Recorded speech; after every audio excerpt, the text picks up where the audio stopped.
What's going on, everybody? Welcome to another episode of Pod Scum. I'm your host, Reckless Rex Ruger. That, of course, is the Freddie Mercury puppet. We're back with another great episode. And the good news is my guest is already here, and we're getting down to it and chopping it up with him immediately. Here we go. This is what I like, punctuality. We dive right in. You know how we do here, the most amazing and real conversations. And there he is right there, man. My guy, Trevor. How's it going, man? Hey, good to meet you again. Yeah.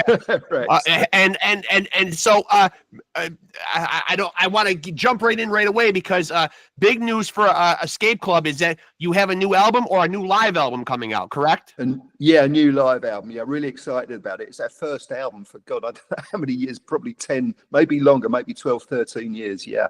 Has it really been that long? Yeah, it has. It just time goes so quickly, doesn't it?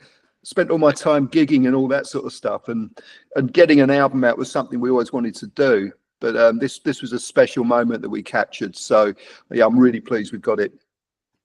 And so you talk about the album being like a live album. You guys have been doing this for so long. How much these days are you touring, and how much do you like to tour? I know sometimes when guys have been doing it a long time, they get a little burnt. I talk to so many musicians on here who only like to go out for X amount of weeks before they start getting a little fried and they start to maybe miss the creature comforts of home. What's the itinerary like for Escape Club these days? Oh man, it's funny because I was just looking at a tour we've been offered for next year.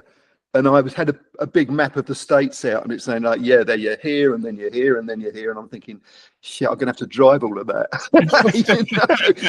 because I suppose experience tells you that it's not going to be as easy as it looks on a map, But no, I love it, and I think it's worth it just for the time you're up on stage singing to the audience. That's the best bit. It really is. Yeah. Yeah. And so what's the the morale like in the Escape Club camp these days? Obviously you guys had a kind of a rough and sad 2024, losing a couple members, Red Broad, Johnny Cristo, how did you guys deal with that? And how's everyone's spirits? Obviously it's some heavy shit.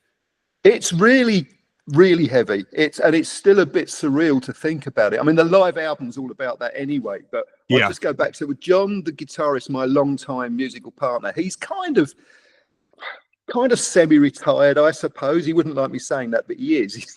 He doesn't come out very often. Yeah. but Ian Curnow, a longtime buddy we've known for years, who used to play keyboards in Talk Talk, so he's now joined the Escape Club, and that really turns things around for me. So and anyway, like you were saying, the morale is pretty good. We're all a bit stunned. I mean, Red just disappeared. One day he was there, the next day he had a heart attack and he was gone, and that was such a shock. And then Johnny, we knew he was going to go. He had cancer. He was battling it for a long time. And this is why this live album came about, because he wanted to do one last gig and he couldn't travel anywhere. So we had to do it in the UK, which wasn't a bad thing because we haven't played in the UK for a long time. So we had all these old fans from the UK turning up, and it was such a special night. It was an incredible night.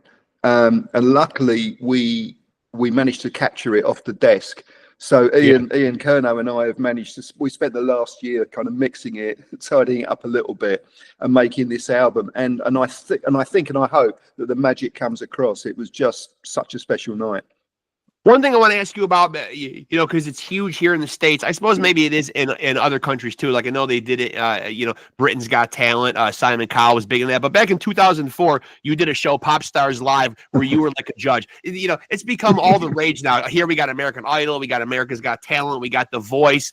What do you, as someone who's gotten up on stage and done this for years and years, trying to find talent that way, or just the whole theory behind those type of shows? Are you a fan of them? I mean, obviously you were a judge on one, man, but is there credibility or validity in artists that are found that way? Obviously there are some talented people that appear on these shows. No. I got paid, and it was early in the day, so I wasn't quite sure what it was all about. But hey, look, here's the thing, Rex, right? Those kids are made to stand up and sing a song. So stand up, there's no backing. There's no piano. They could be singing like a semitone out of tune. No one's going to know until you put them on a track. And trust me, I recorded some of them, and they were so out of tune. I mean, if it wasn't for the invention of auto tune, all those years ago, I don't think we'd have things like Idol, because a lot of those kids, I mean, look, come on, some of them are brilliant, really good singers, but it just finds singers, and it's like, it's a bit kind of cabaret for me, you know. It's not, I mean, yeah, look, like you say, some great acts have come out of it, but I think the trouble with it is that it's an easy ride. It used to be, it probably still is, an easy ride for the labels, so they don't have to put any money into marketing. So all they do is they sign a couple of them up, and then that means that 4 or 5 bands haven't been signed, because they're signing all these kids. It's like the TV. It's like the TV show has made them kind of pseudo celebrities at this point. Yeah, just for a year, you know. And I remember being rushed to make the album after the winner was announced. We had to get the album out within 2 weeks. Album went out, went to the top of the charts, and then disappeared. And you never heard from him again, you know. And that's kind of what happens, you know. Yeah, hurry up and get this album out. People are going to forget about this kid. Yeah. Absolutely. That's what happens. Yeah. Yeah. And so when you're puttering around the house and you're listening to music for your own enjoyment, you've been doing this for so long, is there new music that you find on the streaming platforms or however you listen to music that ever blows you away or sounds innovative, or do you tend to fall back on your old standards and stuff that is familiar to you? Is it hard for you to be wowed nowadays? Yeah, it is. I got to be honest, and it's partly because I'm a musician. Yeah. And I think at our age, that's what we do. We tend to fall back on our past. I won't say that nothing coming out is any good. It's just that I don't have the patience to sift through it all to hear stuff, you know. And as a record producer, that's a different thing, because Ian Curnow and I like produce quite a bit together these days. And I remember we were working with a young band a few years ago now. Someone turned me on to Billie Eilish, and I was like, well, I wouldn't normally listen to that, but the production, man, her brother is an amazing producer. Yeah, I'm lucky being in the business to hear that stuff and actually appreciate it. But no, normally I listen to Blue Nile a lot. I listen to Talk a lot. I listen to Miles Davis. I listen to old guy stuff, you know. Yeah, you fall back on what's familiar, and you know, it's probably hard. I've had a lot of musicians come out here and say, yeah, I'll hear new stuff, but then like when I dig into it like deeper and strip it down to its bare bones, it's familiar because someone's done it better at some point. Absolutely, and usually in the 80s. Yeah, usually or the 60s or 70s. You know, it was kind of, we were lucky that we lived through a golden period, you know.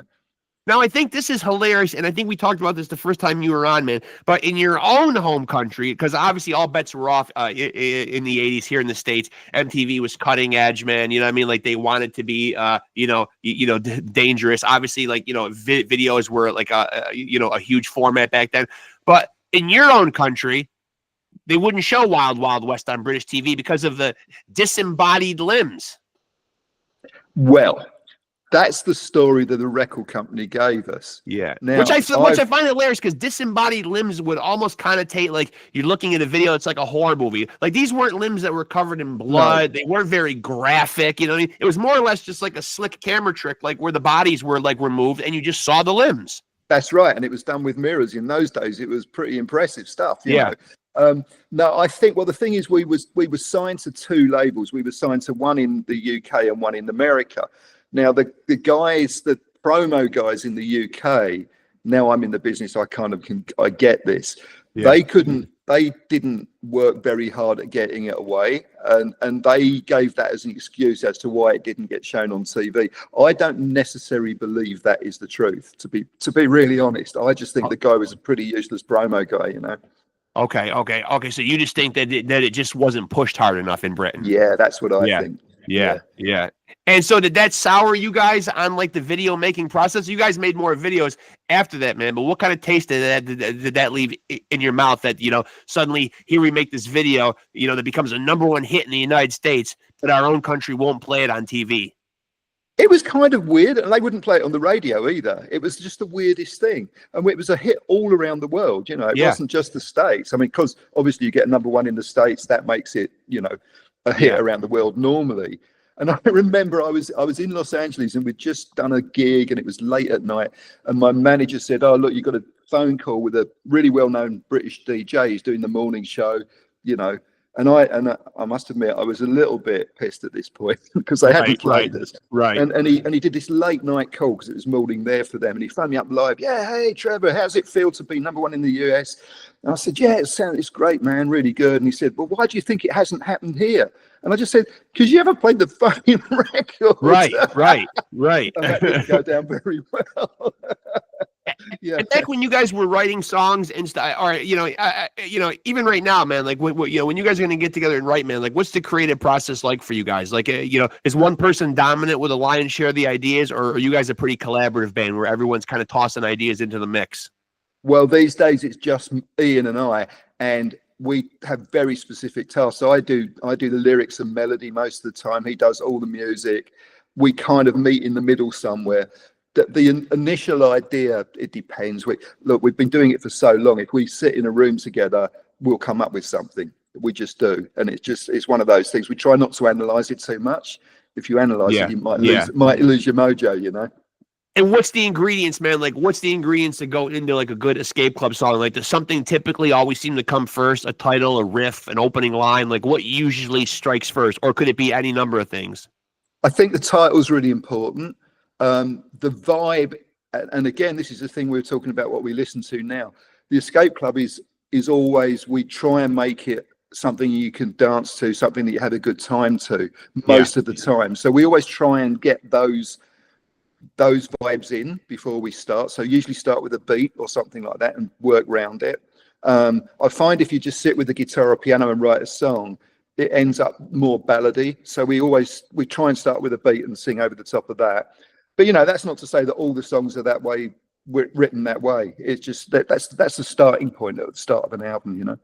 Has the process, because you've been doing it so long, has the process kind of easier, or did the creative ideas come faster and easier when you were younger? Has it changed at all over the years? Yeah, I think so, because I've spent a lot of my life just being a professional songwriter. So I've learnt my craft, if you know what I mean. And there's part of me wishes that I knew then what I know now. So when we struggled to follow Wild Wild West up now I think I could, because I kind of get it a bit more, But then back in those days we had all that youthful energy, and and you can't recreate that. That's something special, What's the intangible, like when you say like, I get it now as opposed to then, man, like what's the intangible that you think, that you were missing when you were a younger songwriter? The journey of a melody, I think, is a lot of young people don't. The Beatles got it, but I don't think a lot of young bands do. And now I get it. And it's funny talking to the Beatles. I'm going to name drop here. I met George Martin quite a few times, their producer. Mm-hmm. And one of the things that I took away from meeting with him, he said, you know what, a melody should be, you should be able to play it on one finger on the piano.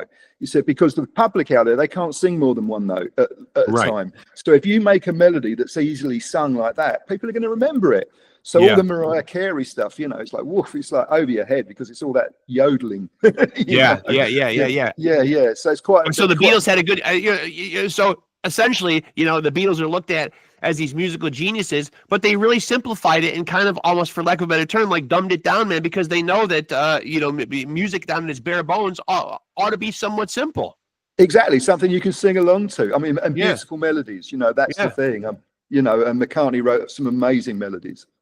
As a record producer and a songwriter, man, like what's a typical? Because now there's such an influx of bands now, especially with the advent of streaming. You know what I mean? There's I read somewhere where there's 30,000 plus new songs uploaded every single day. And it's easy to get your music on there. Whether or not anybody taps into it or cares to discover it or find it is a different story. But there's no shortage of music on there. But like, where do you young artists and young bands now like make a wrong turn or like a misstep?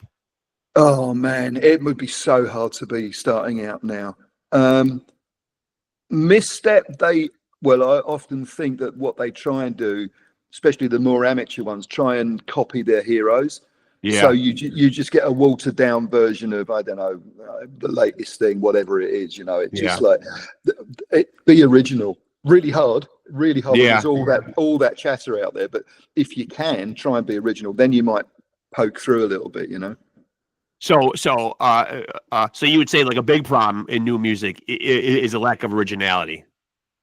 To my mind, yes. Yeah, that makes sense. Right, that makes sense. I mean, you get four guys like in a garage somewhere who love Oasis, and suddenly they're churning out an album that sounds like Oasis, but not done as well as Oasis.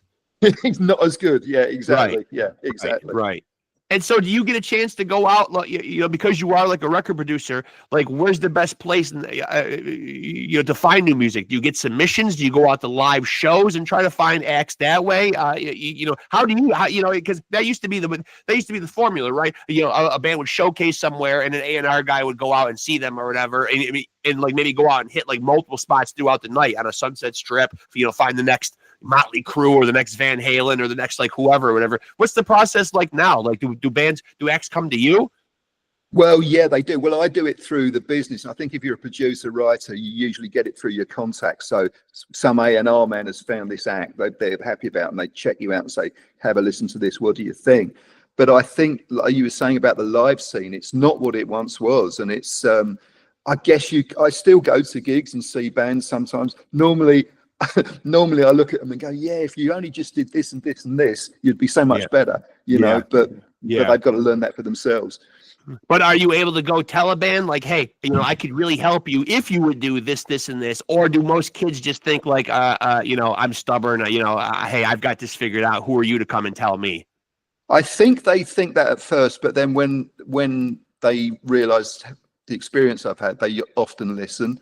It's funny, a thing you should mention, because I'm actually thinking of doing an online course, because I've got so much knowledge in here from all the years I've been doing it. And there's so many bands, especially out there, who don't quite get it right.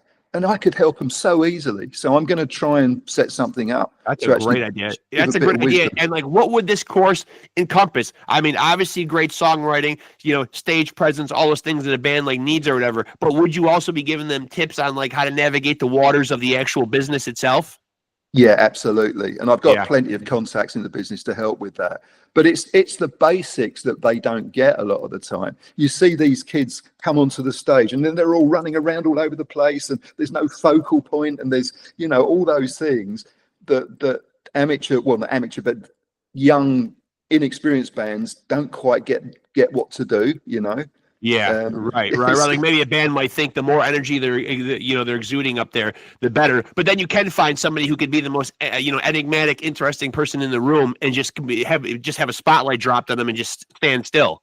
Yes, exactly. And that's something you got to learn as well. It's like I had to learn that being a frontman's not an easy thing. It took me a good few years to really get, realize that you've got to do stuff to interest people. Yeah. Now, you guys formed in 1983, and then you stopped in 1992 and reformed in 2009, man. What was the impetus, man, like for disbanding? Were you guys just burnt out? Like, were you just like, disenfranchised with the business? Like, what, for people that don't know the backstory? We were being royally ripped off. We were selling loads of records, didn't see a cent, never got accounted to. Truth is that we couldn't afford to carry on, really. And it got to the point where it was creating rifts within the band, so many arguments. It was our management company. They did a production deal with us, and to this day I've never seen an account. So that kind of split us up. John and I then went off to become producer writers. And we kind of fell out for a bit, but then we got back together as friends later on. It's always tough when a band splits up, man. Awful. And so these are the kind of hard-fought battles, man, that could be included in a course where you're trying to help like young artists, right? Because like that's obviously stuff where you can say, hey, here's some of the pitfalls of the business. Here's some of the things that vultures out there will do. Absolutely, yeah. What they say, the big print giveth and the small print taketh away, and you've got to be really careful. Yeah. And so, what got you guys back together in 2009? Who makes the call? Who initiates? Who gets the ball rolling? Well, it was John and I, because we were here in Australia, working together as writer producers, and we thought, what, let's do an Escape Club album. So we put the word out to Milan and Johnny, the two original members. Milan just didn't want to know. He was still a little bit fed up with us, whatever. Johnny, at that time, his wife this guy had such a sad, tragic life at times. His wife had just died. He was beginning to get ill. He couldn't do it, although he wanted to. But then we got Red, our new drummer, who was a friend that John and I had from childhood. He joined us, and we made the album then. Johnny joined us later to come and play it live and stuff like that, but he was going through a rough patch at the time. Yeah. Is it Is it hard because like you were so popular, in the 80s when people were going out and buying cassettes, they were going out and buying like CDs. You as a music, industry insider, we don't see the physical product as prevalent anymore unless people are like vinyl collectors. It really has become like a streaming world. I just had this conversation with somebody else. It's kind of like, people look at a piece of art now and they say, oh, I like track 1 and I like track 8, and I'm going to listen to those 2, and then I'm going to keep it moving or whatever. And I'll also couple that with people's, dwindling attention spans. They've only got so much time, to squeeze music into the course of their busy days, apparently, or whatever. You made mention earlier that it'd be a tough time to be starting out right now in the music business. What's your opinion of that music business right now? Shambles? Yeah, it's not good. I mean, there's no financial gain from putting stuff out now either. I mean, as everybody knows, like you get nothing, peanuts from Spotify, Yeah. And also, like you say, no one listens to a full album anymore, whereas we used to try and make a record for 10 tracks, a minimum of 10 tracks. So you made the journey, from the first track to the last. Now you just got to find one song that's going to hopefully hit. And all you can do is hope that gets streamed a lot so that people come to your gigs, pay for tickets. Is that your advice as a record producer? Like, do you think bands ought to focus on like, singles, or, has it become an EP world? Does an LP even make sense anymore when people don't really maybe necessarily dive into those deeper tracks? You pour your heart and soul into 12 songs and maybe like three great ones get listened to and the rest of it is just kind of cast aside. I think what you should do, and it's a ever evolving scene, but a lot of them now, and I think it's a smart move, is they cascade the release. So you do 3 tracks together, then you do another 3 tracks together, and then you join them together to make them 6 tracks, and make them a 6-track EP. Then you join them together with another one, and it all eventually becomes an album, but it's a collection of songs. So it's not an album like we used to know. And if you concentrate on getting, the great thing is you don't have to write for radio anymore. So back in the day, you had to write songs for radio, and that made everything a bit generic. But if you're smart and you're original, you can come up with some really cool stuff that might catch on. It seems like we don't see, and again, I'm 52 years old, so I certainly remember, how awesome the 80s was. Are we ever going to return to a time? And a twofold question: are we going to return to a time, and how do we go about finding those icons that we remember from the 80s? Like, obviously, a lot of them are one of a kind, but you don't really seem to have them standout artists, man. The Princes, the Michael Jacksons, I mean, like the guys that were just larger than life, that could really throw the industry on their back, and they were just like huge megastars. I mean, like when you said Prince, when you said Michael, when you said Madonna, I mean, like even going back to like the 70s and Elvis, I mean, like it's like the showmanship out of music really seems to be gone. Those guys are more than just, Prince was always on the cutting edge of fashion. I mean, Madonna, I mean, it was more than just the songs in the music. I mean, we just don't see that anymore. We don't in the rock and roll world. But think about it. You do in hip hop still. So you do that's not what we listen to particularly, but so it is happening. It's just not happening in our world. I blame the labels to a certain extent because they won't develop an artist. So you sign to a label, you get one song. If that doesn't hit radio, doesn't do well, you're out. Next one, So there's no development. And you look back even to Bowie. Bowie made some really bad records at the beginning, but they stuck with him. And eventually he became David Bowie, I don't think that had happened now. I don't think people would stick with an artist like they used to. So they just won't make an investment. So a lot of it is just patience. It's kind of like, hey, you got to have the goods immediately or off you go. There you go. That's the idol thing, isn't it? You got to go up there and be able to fill a stadium. Well, no one can do that. Even Prince couldn't do that. You got to slowly learn your craft and become, you got to have the vision, obviously, in the first place. But, I look back on when Queen were first starting out. Freddie was like this goofy bloke with long hair, and he became Freddie Mercury after time. He didn't just walk onto the stage. Same with George. He was in Wham first. You don't get that so much these days. Maybe somebody will come through. Now, why did you and how did you guys arrive at the decision to say, all right, we haven't done an Escape Club album in a long time, and rather than making it a studio album, we're going to make it a live album. Who makes that decision? How do you arrive at that decision? Do you amass these tracks all from one gig? Are they a compilation from numerous live shows? No, this is all from this one gig in Okay. the UK. And we weren't intending to do the album. Obviously, it was Johnny's last gig, so that's what it was all about. It was like, this is, and which was a really emotional time. But because the desk had the facilities to record it afterwards, we thought, we could make an album out of this. So it took a bit of time to mix it and get it right, and it took a year before we put it out. But that's just what's happened, man. And we're ready to. It's out. It's just coming out now, and I'm really excited about it because we played pretty well that night, thankfully. Yeah. so we sound pretty good. And we did, because Ian was playing. We did a cover of Talk Talk's "It's My Life," which was great fun. We did some songs off the very first album, Whitefields, which most US people don't know, but the UK audience did. It was just a really special night. But will Escape Club though continue on? Will you find obviously these guys who passed last year, unfortunately, rest in peace. They're more than just hired hands. They're friends. They're bandmates. They're lifelong compatriots. Will you guys soldier on, and will there be more songwriting and more new music from Escape Club going forward? Yeah, 100%. We've already started writing some songs. It takes time, but there will be a studio album.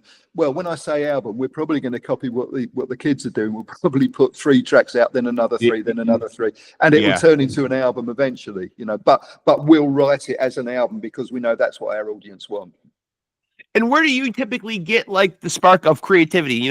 Like I see you're sitting in your house. It's early morning where you are in Australia. What will you usually do? Like how do you usually work? Like, will you be doing stuff around the house or putting around outside and inspiration will strike you? Or are you regimented, like where you'll say, all right, I'm going to go into a room and I'm going to take and treat it like a job and say, I'm going to sit here and I'm going to write. Is it spontaneous or is it like deliberate?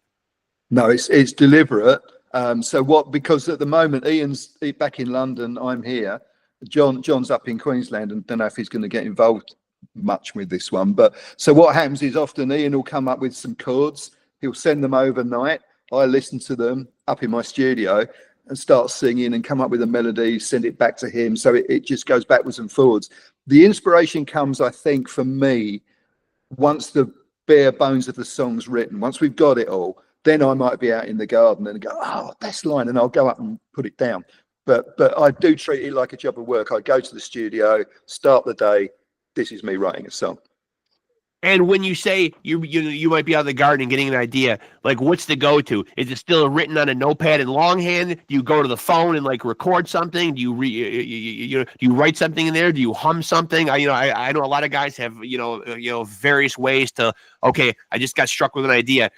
Here's the way I'm going to document it. I'm going to hum something into the phone, or I'm going to quickly run in and grab a guitar, or like what's the process for you when the creativity strikes? Yeah, normally it is that I've got an app on my phone. I've got click. Try and sing it before I forget it, Yeah. And then, or I'll write it on my phone. I'll just put it into notes or something. I'll just write the lines. You have to do it because something you learn with age is like when I was younger. Oh yeah, I remember that, and you never remember it. Not so much nowadays. Yeah. Exactly. Yeah. And do you still,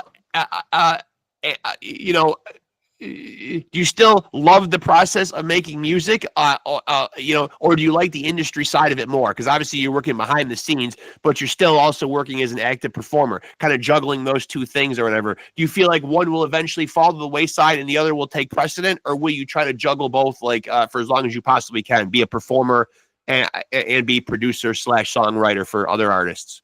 It's kind of happening already. It's way more. I'm much more interested in doing the Escape Club.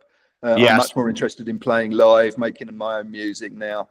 It's kind of what I'm here to do. That's what it feels like. I did the other thing just as a way to pay for my life, really, But really, my heart's in the Escape Club.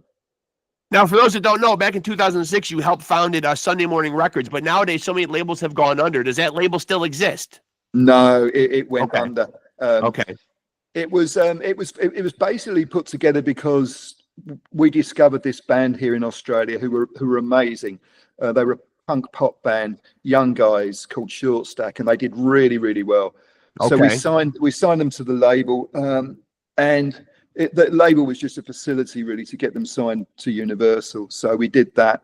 My business partner and I split up, and we split the label at the end.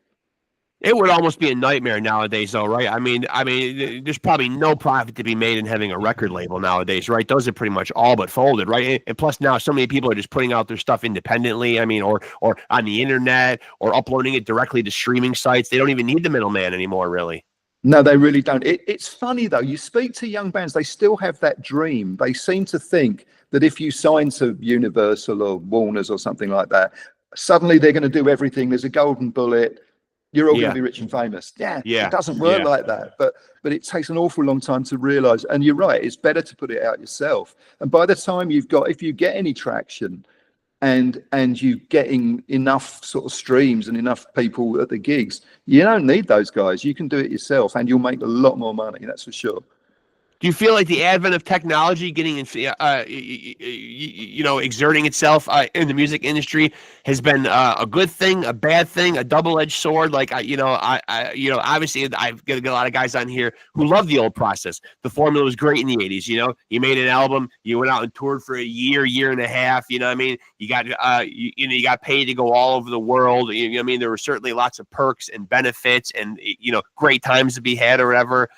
Was the formula better then, or is it better now because everything can happen instantaneously? You can do more on your own. I mean, you've been like a part of both those generations. Yeah, I know. I think it is a double-edged sword. I think the old system works way better if you did well.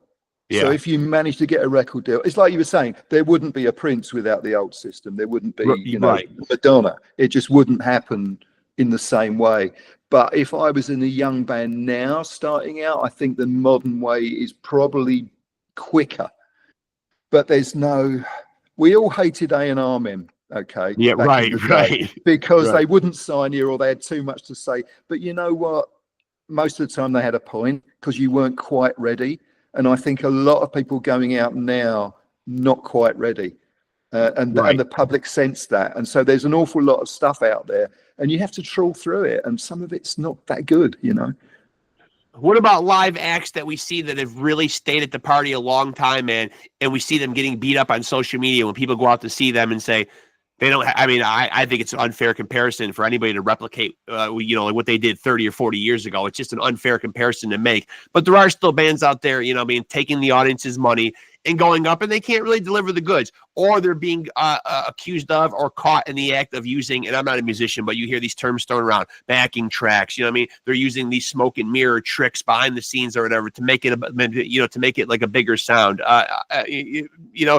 Is that something you should be doing to the public? Should it be disclosed that, hey, we're putting on a performance for you, but we might be using tricks and different stuff to enhance the sound, full disclosure. Is it fair to the public, or should some of these bands just be saying, hey, we can't do it anymore? Like, I respect what Steven Tyler did. My voice is gone. We're not going to go out and take your money. We're going to step off. You know what I mean? Like, okay. Yeah, that's an interesting point. Okay, so using tracks these days is a fact of life that you will not see a band who doesn't use tracks. Yeah. So you get all these old musos going, oh, it's not like it used to be, but you can't, because that's what everyone else is doing. So therefore you have to use it. It's like the whole tuning on records, auto-tune type stuff. Everyone does it now. It's just a matter of course. Even opera singers do it because that the public's ears have grown accustomed. You listen to stuff in the 70s now, and I can hear how out of tune a lot of it is. And I don't think the public these days, their taste has changed. So anyway, back to, I think when you're an older band like we are, the first thing that happens is you walk on stage and they say, God, well, they look old. They don't look anything like they used to. They're expecting me to turn up with long hair and long dark hair. Yeah, and look pretty and all that stuff. I can't do that anymore. I'm an old bloke, But luckily, I can still sing. So I think, I'm really lucky that my voice sounds exactly the same. But I do know a lot of singers from our era who just don't sound as good as they used to. And like Steven Tyler said, it depends on the act. But I think you can blame the public as much as the artist, that they go along expecting to see what's fresh in their memory still. Right. And we can't do that, Right. We can do. I think we're a better band now than we were back in the day in a lot of ways. Partly because we use tracks. I suppose it's more concise, but and when you say you use tracks, what you do is you've got a click track going. The drummer plays to the click track, and just little things come up. So, if, for instance, I'm doing Wild Wild West with the band, we're singing, their backing vocals will be slightly enhanced by the girl backing vocals, which we can't afford to bring girls on stage. We never could. Right. But it gives the sound of the record, and everyone's happy. So it's really hard to balance it, And now you say that your voice is held up well over the years.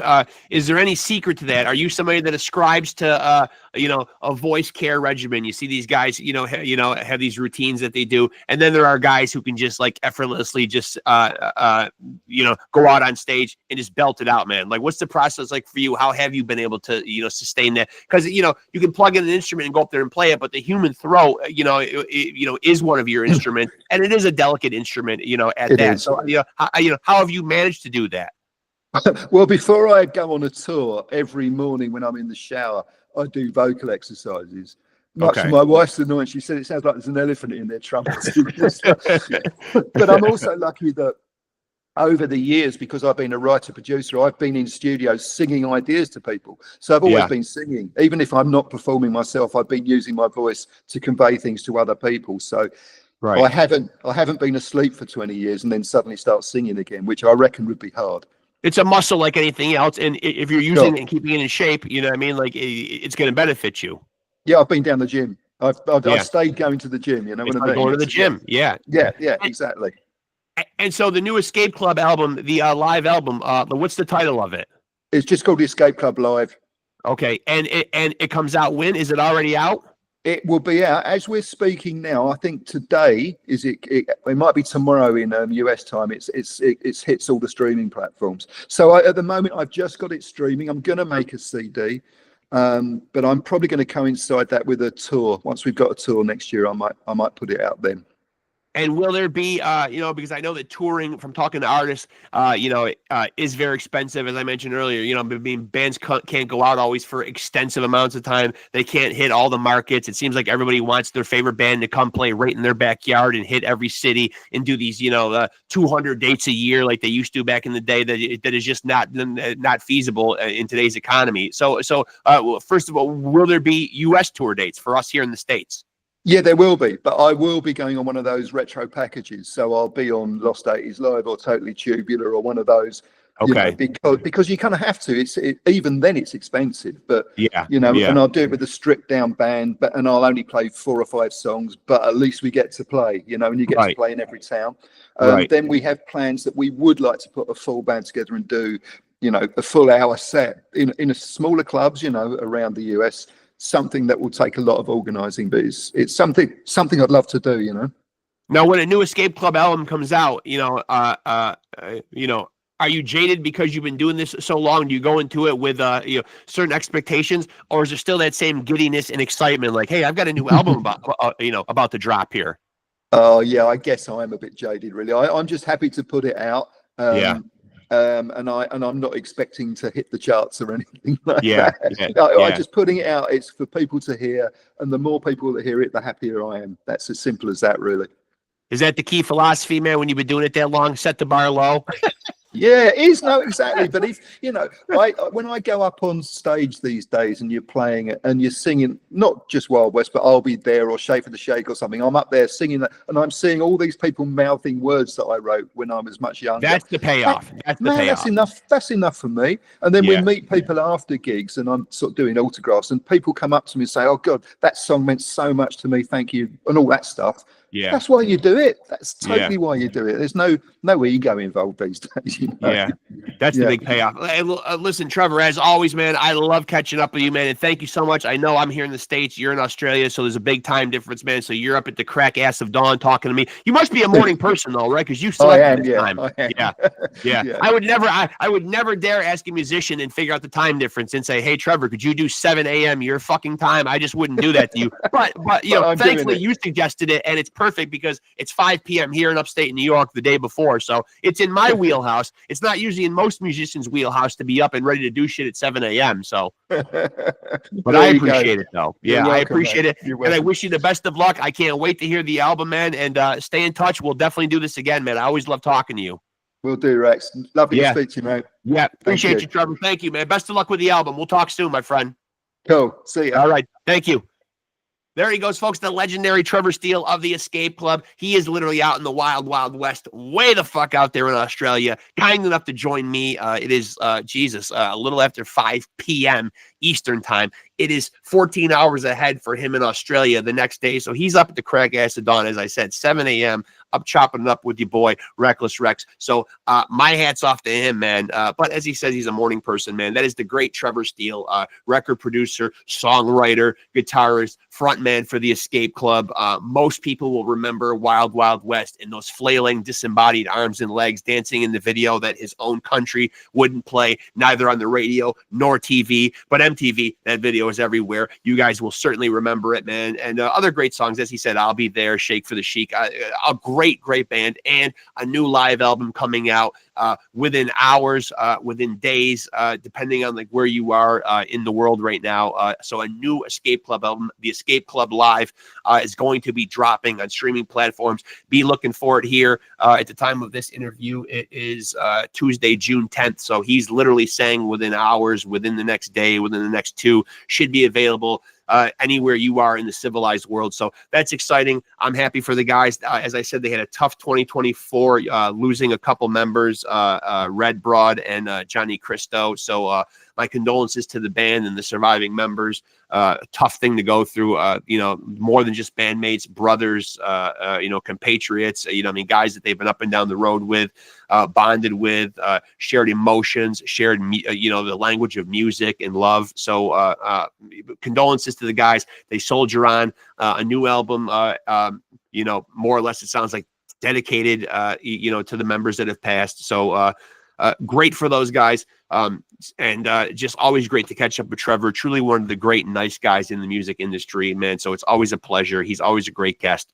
So with that being said, make sure to like and follow Off the Couch Boxing /PodScum. I got to put the slash nowadays because there are 2 separate podcasts. If you're into the pugilism, if you're into the fight game, Off the Couch Boxing is up on the YouTube channel, 2 separate playlists. And then there is PodScum for all your arts, entertainment, and music of many different genres. I'm chopping it up with people from both fields, and great, amazing, and real conversations. We're all over the board with it, chopping it up about this, chopping it up about that. You're not going to get your standard interview and your standard cookie cutter questions, man. Kick off the shoes, man, and just chop it up. Free form conversation. That's what we do here, man. So if you like what you hear, like and follow us on Facebook for updates on both podcasts and any pertinent news that's going on either in the boxing world or the music world. I will put it up there. You will be well informed. I like to share information both from the boxing world, both from the music world. And also, if you're here on the channel, make sure to like, make sure to subscribe, make sure to smash that notification button to stay tapped in. This is where it all goes down. And let me remind you guys before I get out of here, first, let me thank Trevor Steele of the Escape Club one more time. And let me remind you guys that there is only one way to live and only one philosophy to live by. And that is just take it easy and keep it sleazy. Peace.